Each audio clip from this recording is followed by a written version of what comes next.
Selamat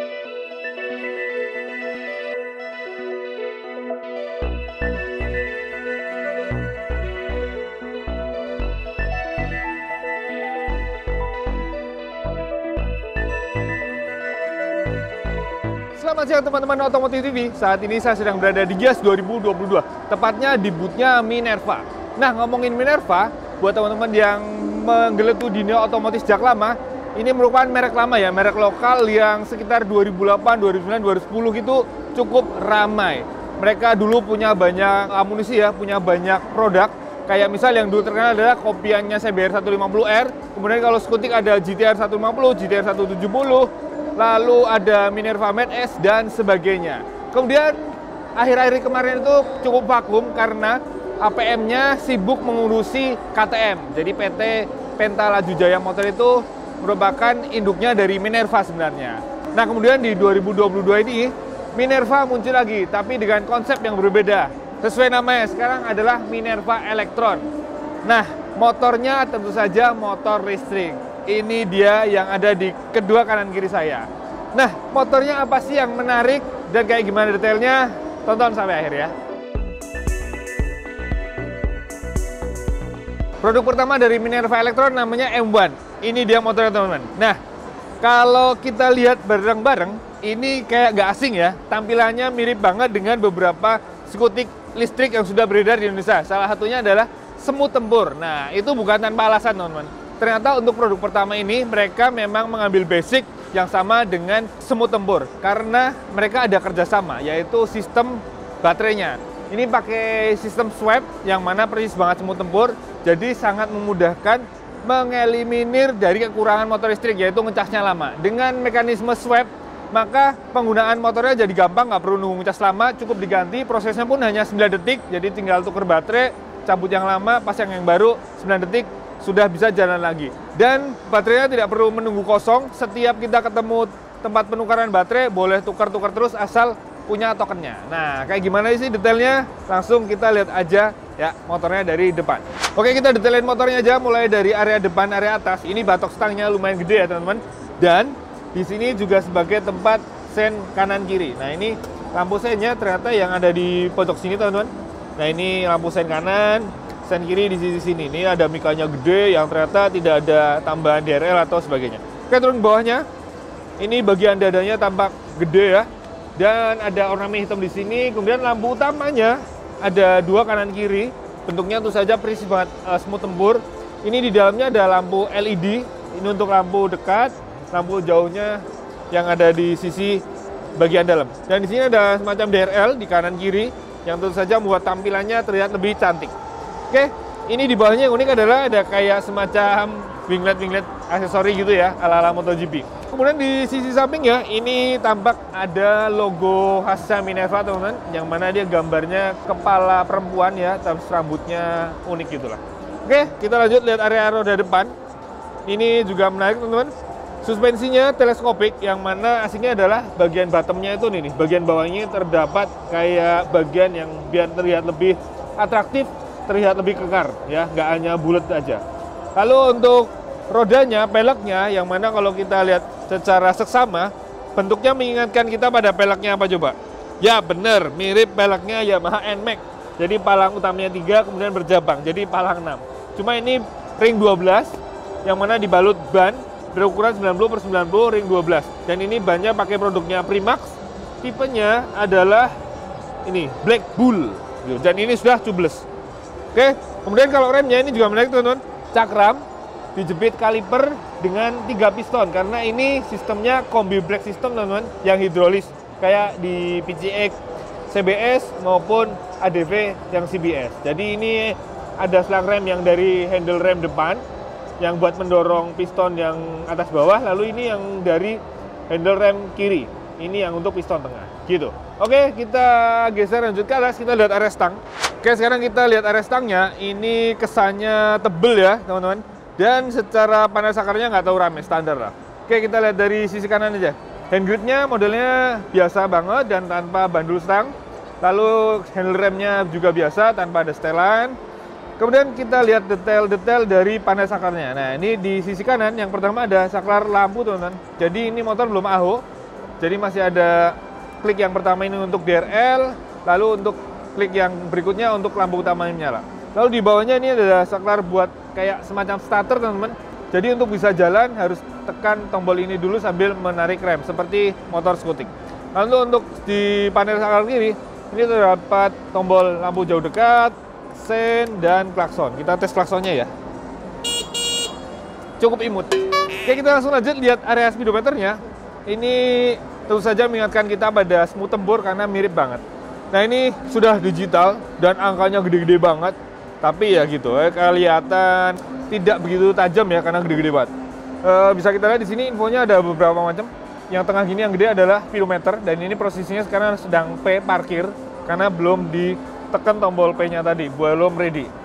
Kalau kita tekan tombol yang ada di tangan kanan, nah, akan ready jadi speedometer.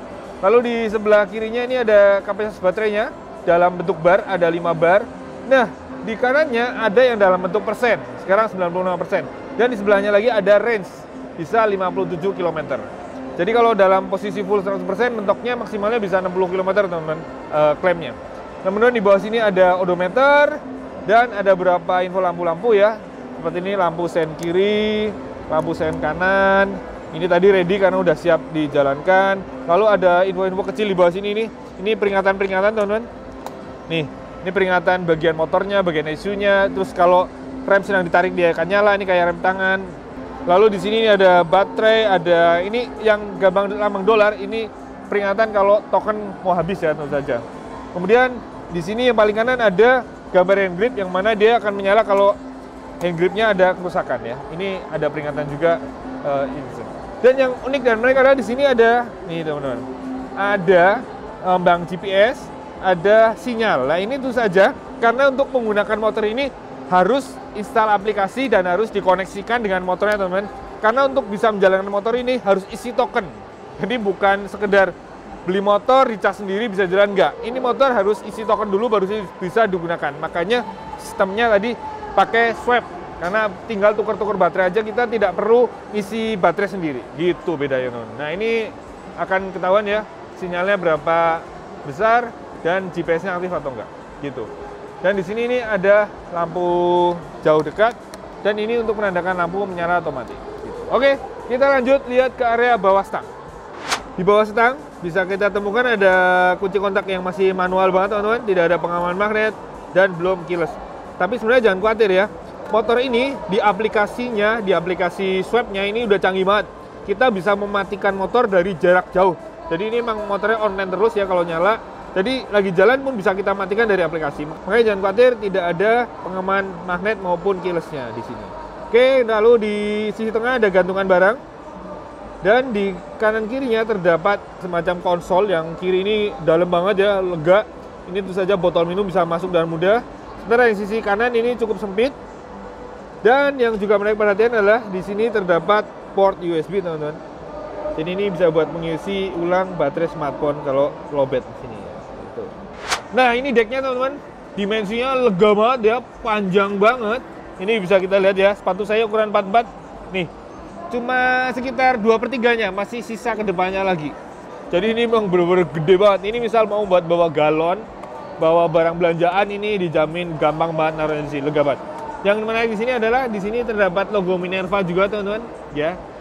Terus decknya nggak hanya sini, bagian belakang juga ada mundur sini. Jadi ini buat pijakan kaki pembonceng. Jadi boncengnya nggak ada pijakannya terpisah, menyatu.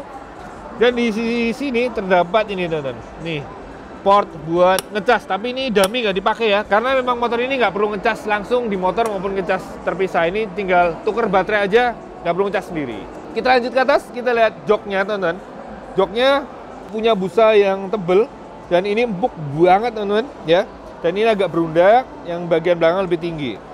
Dan kalau belakangnya ini terdapat behel yang juga panjang banget ya. Ini bisa buat dudukan, buat top box ya di sini ya. Gitu. Lalu kita lihat bagian dalam bagasinya ya. Ini bukanya dari kunci kontak tadi, dari off tinggal putar ke kiri. Langsung kita buka. Nah, ini di balik joknya, teman-teman, ada bagasi. Tapi sebenarnya fungsi utamanya buat menempatkan baterainya yang dari swap. Nah, ini cuma muat satu baterai. Ini ada penguncinya, yang mana bukanya ini tinggal kita tekan ya. Nah, buka ke belakang. Oke, itu. Oke, kita lihat baterainya. Nah, ini lihat ya. Tidak jelas ini dari swap persis yang dipakai oleh Smooth Tempur. Karena memang kerjasama, jadi tidak perlu pusing lagi ngurusin soal baterai. Ini spesifikasinya bisa kita lihat di sini, ya. Baterainya tipe lithium ion, 64 volt, 21 ampere jam. Bobotnya lumayan, teman-teman, lumayan berat, ya. Dan buat tambahan info aja, tempat penukaran baterai ini buat swap ini sudah ada sekitar 400 titik untuk di wilayah Jakarta. Jadi lumayan banyak ya, dan mereka kerjasama dengan beberapa gerai kayak Alfamart, Alfamidi, Circle K, dan pom bensin Shell. Jadi tentu saja untuk pengguna di area Jakarta bakalan nggak kesulitan lah untuk nuker-nuker baterainya. Tapi yang penting tadi saya bilang harus punya token di aplikasinya. Kalau nggak punya token nggak bisa nuker. Oh ya, sekali aja kalau ngomongin baterai, tempat penukarannya contohnya kayak gini teman-teman. Nah ini nih ya, swipe tuh. Dan gantinya cuma 9 detik. Terus modelnya nggak cuma begini, ada juga yang pakai model di bawah, ada 3 lubang. Juga sama caranya, kita bisa dari aplikasinya tinggal milih tempatnya di mana, langsung kita datang, nanti udah otomatis itulah, tinggal nuker aja, tinggal 9 detik. Kalau pengen lihat contoh caranya, teman-teman bisa nonton di video yang test ride-nya Smooth Tempur. Nah, di situ saya praktekin pas mengganti baterai. Memang simpel banget sih, dengan metode swap gini, kita nggak perlu pusing-pusing lagi ngecas baterai motor listrik yang range-nya biasanya bisa sampai 6 jam, 7 jam ya, lama ya. Kalau begini, benar-benar tinggal tuker 9 detik, jalan lagi.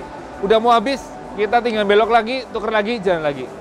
Jadi kelemahan dari motor listrik yang ngecasnya lama bisa dieliminasi di sistem swap ini. Gitu. Oke, balik lagi bagasinya. Ini ada beberapa yang belum saya tadi kasih tahu. Ini di sini ada saklar pengaman ya buat putus nyambungnya. Jadi kalau mau nyopot sebaiknya dimatikan dulu. Kemudian di sini nih ada barcode. Nah, ini agar aplikasinya bisa terkoneksi dengan motor harus di-scan nih. Ini QR code-nya harus di-scan sehingga bisa terkoneksi dengan aplikasinya. Jadi kita bisa mengendalikan motornya. Ini nanti di aplikasinya nanti bisa nggak cuma tadi yang saya bilang bisa mematikan motor dari jarak jauh, tapi kita bisa tahu tokennya tinggal berapa, kita bisa tahu range-nya berapa kilometer lagi, nggak cuma di speedo ya. Terus kita jadi bisa tahu kita udah kemana aja, di situ juga kerekam. Kemudian apalagi ya, banyak banget di situ lah pokoknya, lengkap, keren banget aplikasi ya, asli keren. Nanti saya tampilin juga kayak gimana tampilannya, oke? Oke, lanjut. Sekarang kita lihat lampu belakangnya. Ini dimensinya gede banget teman-teman, berlebihan sih ya. Ini, waduh, ini emang nggak Indonesia banget sih desain belakangnya, terlalu bongsor. Dan ini sayangnya semuanya masih pakai bohlam ya, belum LED, baik lampu rem maupun kedua lampu sennya. Nah, nyalanya seperti ini teman-teman. Nah, masih bohlam kan, sayang banget gitu.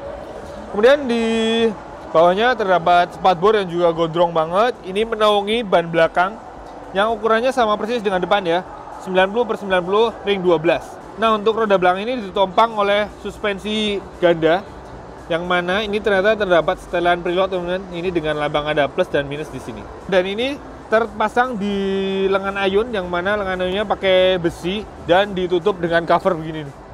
Ini mungkin biar nggak terlalu kopong ya, karena lengan ayunnya kecil dan kesannya tuh cungkring banget, kesannya tuh nggak kuat gitu. Jadi makanya ditutupin pakai cover begini. Oke, kita sekarang lihat ini nih, motor listriknya. Nah, ini motor listriknya, penggeraknya pakai yang tipe hub ya, atau langsung di tromol rodanya.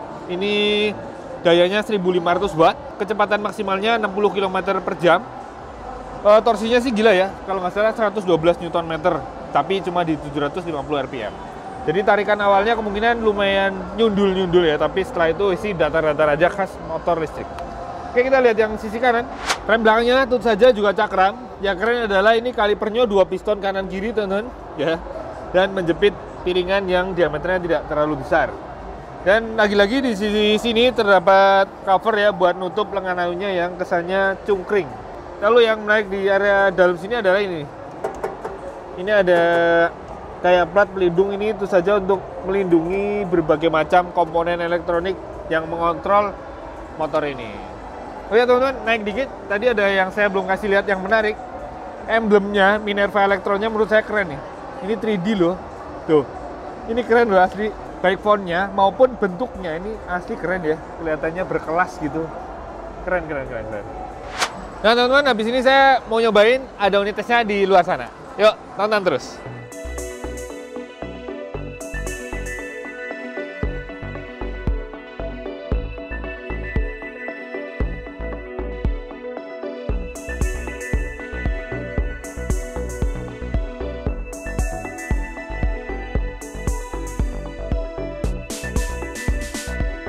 Nah, barusan udah cobain teman-teman. Ada beberapa catatan. Yang pertama, posisi duduknya ternyata nangkring banget teman-teman ya. Lihat kaki saya menanjak tuh. Karena jarak antara jok dan decknya tuh dekat banget. Jadi buat yang tingginya di atas 170 cm kayak saya ini, set. Nangkring banget. Ini buat perjalanan lama pasti akan pegel nih. Tapi untungnya ini karakter joknya tuh empuk banget teman-teman. Asli empuk banget. Kemudian suspensinya juga tergolong empuk ya, lihat sendiri ya. Depan pun juga empuk.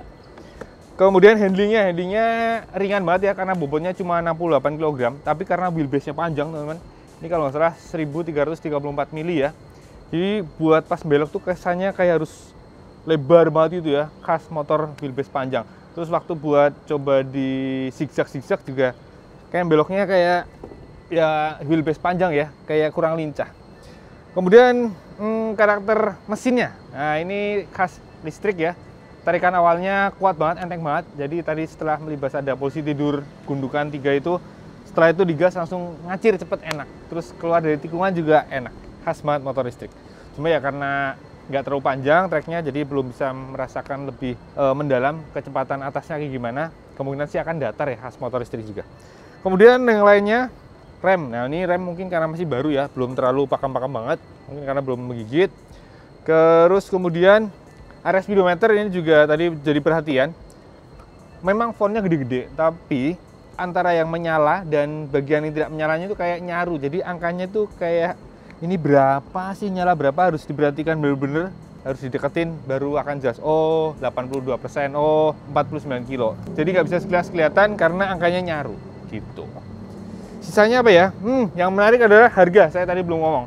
Harganya ini hanya 16,5 juta saja on road teman-teman. Murah kan ya? Asli itu murah. Untuk sebuah motor listrik harganya segitu asli murah banget. Karena bisa murah gitu salah satunya itu saja karena ini metodenya pakai swap baterai. Jadi bisa dibilang baterainya itu kayak nyewa ya. Karena kita tinggal tukar-tukar terus, kita tidak perlu memiliki. Yang asiknya adalah itu saja garansinya bisa dibilang seumur hidup motornya. Jadi nggak akan perlu khawatir setelah sekian tahun harus beli baterai yang harganya pasti mahal ya, bisa di atas 5 juta. Kalau ini tinggal tuker pakai terus, yang penting kita selalu ngisi tokennya agar bisa dipakai motornya gitu. Oke, jadi gitu teman-teman. Impresi kita nyobain dari Minerva Electron M1 ini. Jadi ini bisa jadi alternatif buat teman-teman yang pengen cari motor listrik, harganya terjangkau dan mau dipakai di seputaran Jakarta dan sekitarnya, yang mana sudah banyak terdapat swap station ya, dari swap. Nah, tapi kalau buat teman-teman yang tinggalnya mungkin di pinggiran, apalagi di daerah, pasti akan kesulitan karena yang ada swap station baru, kalau salah baru Jakarta dan Bali. Di luar itu belum ada. Sebenarnya sih bisa sih ngecas sendiri, tapi repotnya kalau ngecas sendiri pengeluarannya jadi dua teman-teman. Pertama tetap harus ngisi tokennya, karena nggak akan bisa dipakai. Yang kedua harus ngisi ngecas sendiri pakai listrik rumah, yang artinya nyedot token kita juga dari rumah. Dan chargernya sebenarnya kayak di Semua Tempur bisa dibeli terpisah ya, charger yang portable. Itu kalau nggak salah sekitar 900 atau 1 juta rupiah harganya gitu. Oke gitu teman-teman, video kali ini nyobain Minerva Electron M1. Terima kasih buat yang sudah menonton. Jangan lupa like, subscribe, komen, share, nyalakan juga tombol loncengnya. Dan jangan lupa follow juga IG kami, Otomotif_TV. Dan jangan lupa mampir ke channel Motor Second yang khusus membahas motor-motor bekas berkualitas. Dan satu lagi jangan lupa saya ingetin, tanggal 3-4 September 2022 akan ada Otobursa Tumplek Blek yang akan berlangsung di Parkir Timur Senayan. Kita ketemu di sana, kita seru-seruan di sana ya. Oke, sampai jumpa di video berikutnya. Jangan lupa pakai helm kalau naik motor.